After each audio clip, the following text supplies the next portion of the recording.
Okay. Plants that live on the floors of densely populated forests must compete for sunlight. So we've got the sun, and we've got this forest with all these trees. How about these trees? These are great trees. Yeah, I know they look like arrows, but just roll with me here. So they're trees, okay? And the sunlight's coming down, and it's getting blocked out from the forest floor. So it says which type of leaves are most likely found on plants that are best suited to living on the floor of a dense forest. So in other words, what kind of plants could grow down here on the bottom where they're barely getting any sunlight? Well, if you remember, plants capture sunlight in their leaves.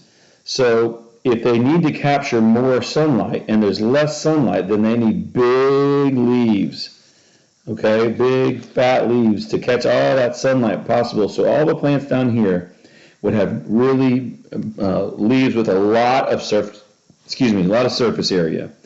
All right, so they wouldn't be needle-shaped because needle-shaped leaves are real skinny, right? They're real skinny like that. They don't capture. There's not a lot of surface area to capture sunlight. Small leaves would not help. You want big leaves to capture sunlight. Leaves that store the greatest amount of water. Well, water's not the problem. They're not competing for water. They're competing for sunlight, right? Because they're at the bottom of a dense forest.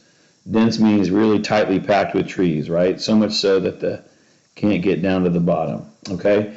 And then the last one says leaves with the greatest amount of surface area, and that's what you would want. A leaf with a bunch of surface area to capture as much sunlight as possible so it could do all the photosynthesis that it needs to stay alive, okay?